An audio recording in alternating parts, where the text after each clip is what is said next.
going to a school where it's not so hard, I really stood out as like a hardcore guy when I'm not so hardcore in a hardcore school. So it was just no fitting in anywhere. What happened was, I'd end up in these confrontations all the time.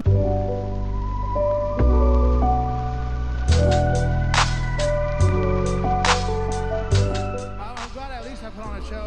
I knew I had it coming. Oh, Rob. And Diaz welterweights are underway. Nick Diaz coming out with a hopping sidekick.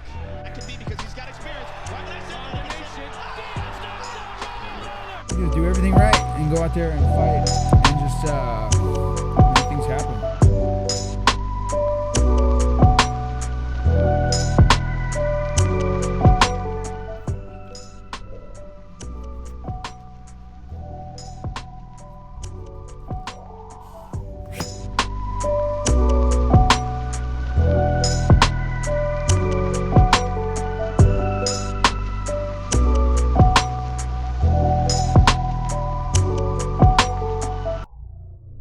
Hey, yo, ¿qué pasó? Welcome to the Octagon Jones, and forget everything that you thought you knowed about all my many podcast shows, because here it is, the all-in-one smoking gun. This is Scrapbook, a regular show where I give you my weekly topics in MMA. For this show, if you stick around, we'll recap UFC Vegas 46, Kattar versus Chikadze, as well as do some matchmaking for the main card winners. Then, we'll wave some wizard fingers in the wind and try to conjure our will in combat this weekend. Then we'll take a glimpse at UFC 270. Before we get started though, make sure to subscribe to the channel and then click like if you dig it. I appreciate that. Now, I thought it was appropriate to start the show off with a little thing I like to call, hold on,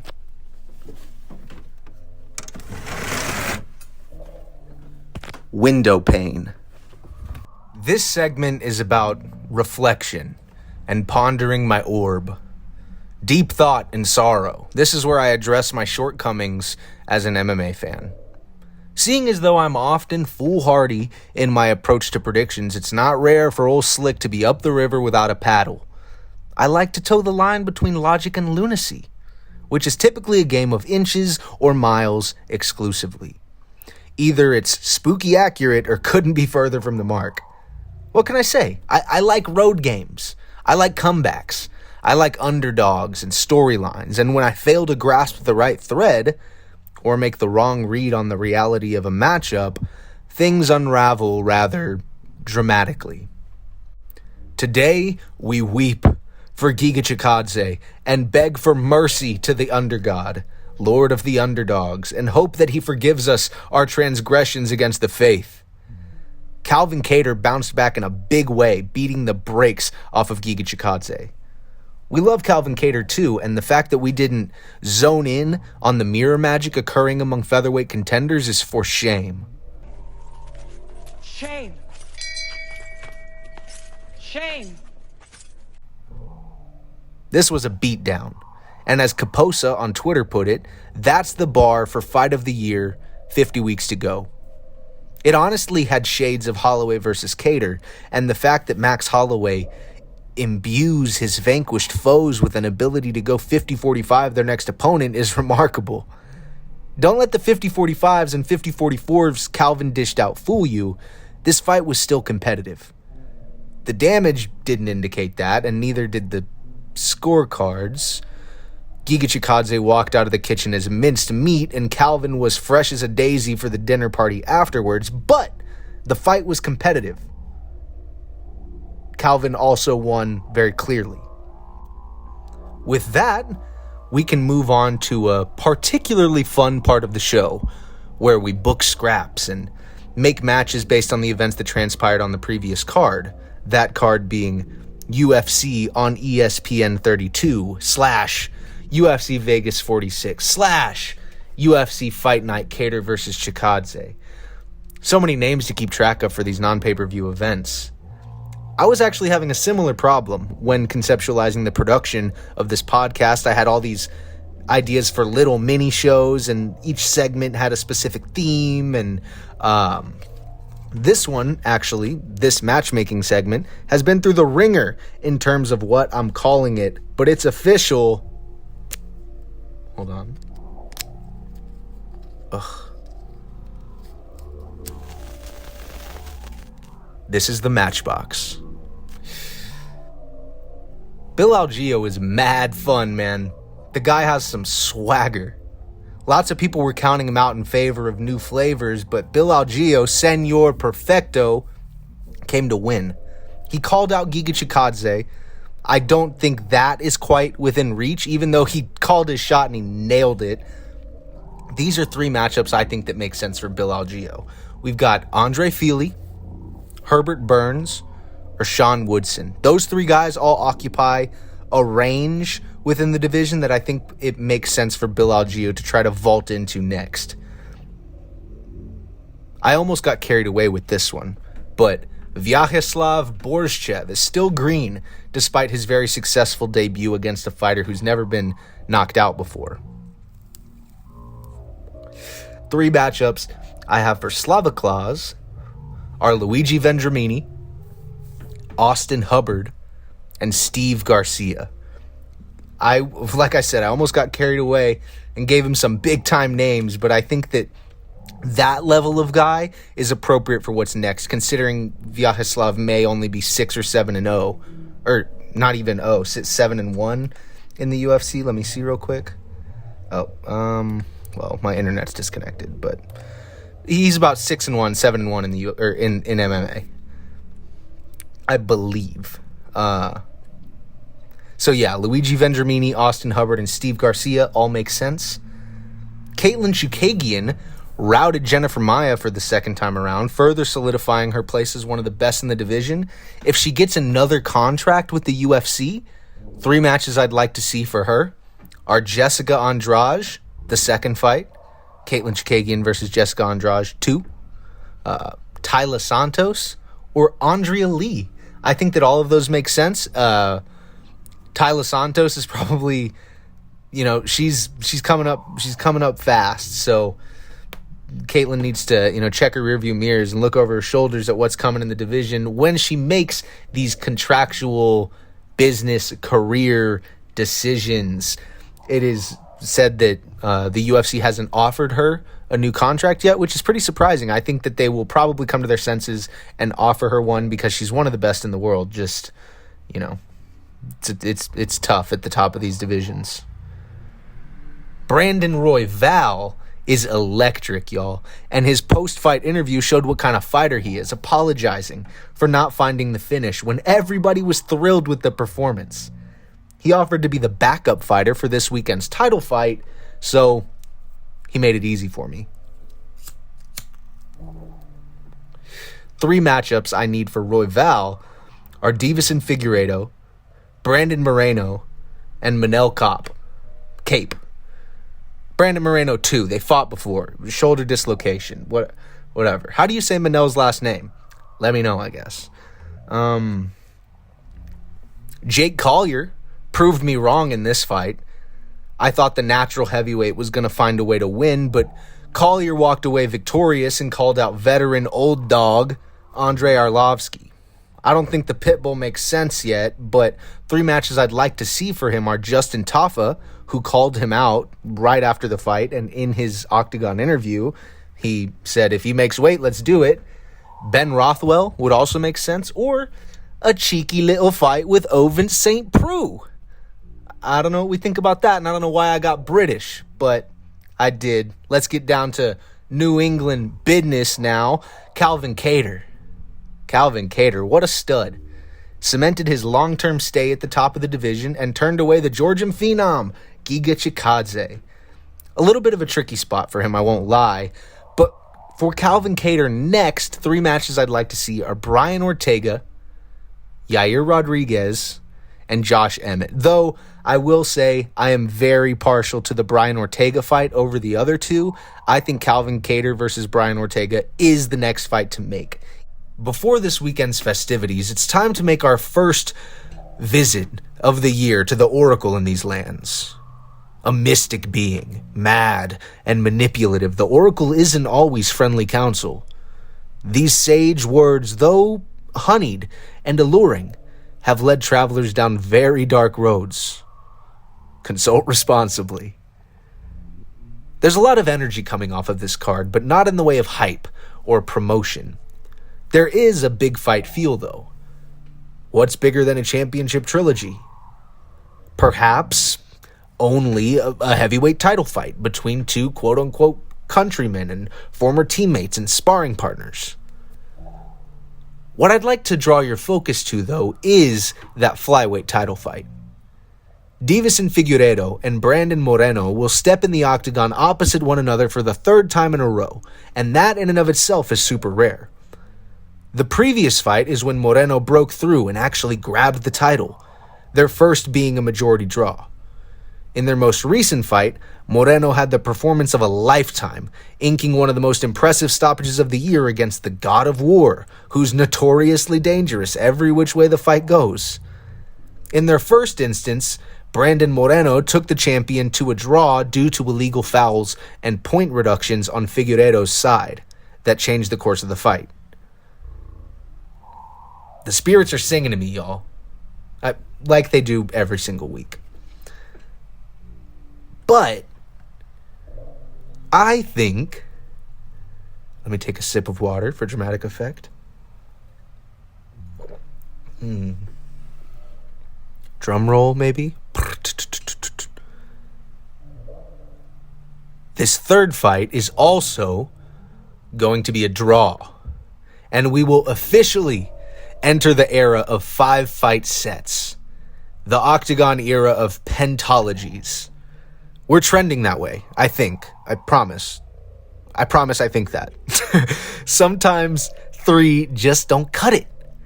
It's not entirely out of the realm of possibility that Colby gets back to the title fight again versus Kamaru Usman. Dustin Poirier and Conor McGregor are poised to probably fight at 170 in the future, where their third fight of their trilogy should have actually taken place to complete the genesis of their rivalry, starting at featherweight and ending at welterweight. Anyway, tangential.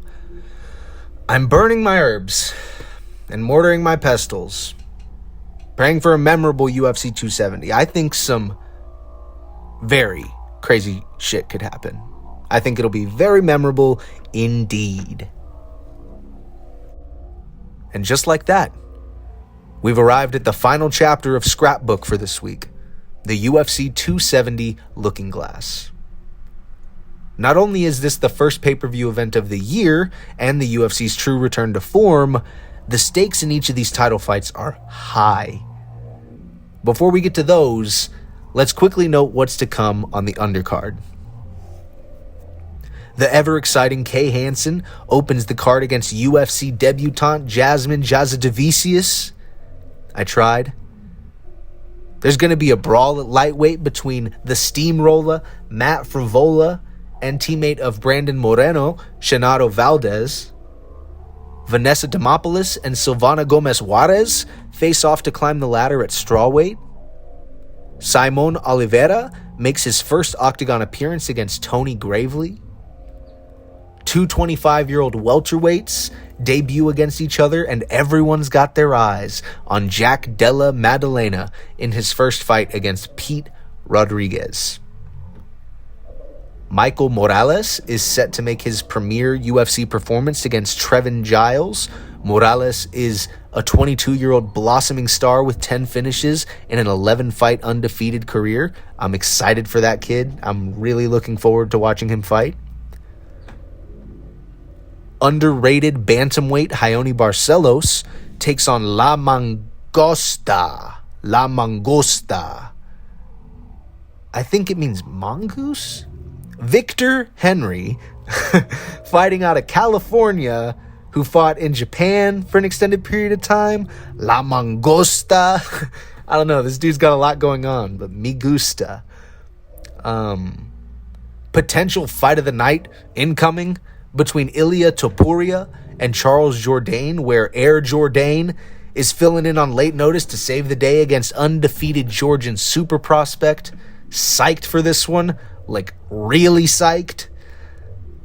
Rodolfo Vieira is looking to continue his bounce back against 25-year-old Brazilian Wellington Turman. Cody Stamann and Said Nurmagomedov are set to clash. Michel Pereira taking on talented, tough newcomer Andre Fialho. This will be Pereira's first time in front of a full crowd in his UFC career. And Fialho? I love names, but I'm not the best at them. As far as the championships go, the co-main and the main. Francis Ngannou is making a contractual stand while also looking to stamp his wax as the king of the mountain. And Cyril Gane is coming to make a statement and stake his claim as the best heavyweight in the world.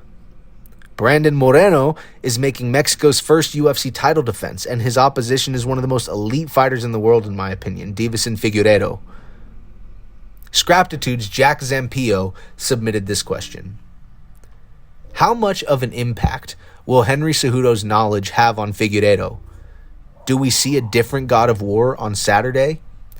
I believe we do. I think that Henry Cejudo's knowledge about the game, his commitment in his life, his dedication to the sport and mastery and like thinking about it at a really high level, I think that his ability to train athletes is something that's going to be really, really useful for championship level fighters on the horizon. He said that he is looking to take these high level guys and give them just a tweak, a smidge at the top of their game and really give them, you know, the focused encouragement they need to excel and improve even at the championship level. I think that this is a brilliant pairing. Deiveson Figueiredo training with Henry Cejudo came out of the blue. I was surprised when it happened and when it was announced, and the drama and backstory behind it is fun too. Henry Cejudo has known Brandon Moreno forever. He was upset when he didn't get to draft him on The Ultimate Fighter. Like they have a relationship, and now apparently it could be manufactured. You know, it could be, but. Like Deiveson Figueiredo and Henry Cejudo are teaming up against Brandon Moreno, calling him a traitor and all this shit because he went and trained with, I think it was Joseph Benavidez before Benavidez Cejudo. There's a lot going on here, and it's really, really exciting stuff. But to answer your question in a clear, succinct manner, I think it will have an impact. I think that we're going to see a new, refreshed, and keenly focused Deiveson Figueiredo on Saturday. I think that the weight cut's going to be better. I think that he's going to have an improved mentality going into this. Last time, as all of the best analysts in the game have already said, Deiveson Figueiredo gave him too much respect in the last fight. I think that I think it's going to be different. I don't think it's going to be so different as the first fight, though. I don't think there's going to be as many fouls, but I think we're going to get I don't want to say a vintage Deiveson Figueiredo, but like I think coming to reclaim something gives you a little bit more fire than just defending. Like, I don't know, for everybody it's different, but for the God of War, I feel like he probably likes the chase. You know what I mean? So I think that paired with Henry Cejudo being a fucking general of an MMA tactician, I think that he will come back better and badder than ever. I don't know, though. I don't know anything. Thanks for the question, though, Jack. And Jack, hey. This is a trilogy match that holds the fate of the flyweight division in its grip. Brandon Moreno could break through again and become one of the stars in the company. Or Deiveson Figueiredo could reclaim what was once his and sit on the throne once more. Everybody, thank you so much for taking the time to listen to Scrapbook. This is going to be my number one podcast that I'm going to try to do every week. I'm just trying to put it all together in a cohesive structure that makes sense and I'm trying to make it as enjoyable as I can with the tools that I have. So please, if you enjoy my content at all, make sure to subscribe because it's only getting better. I've been Slick Diaz. You've been a great audience. Thank you. I'll see you next time.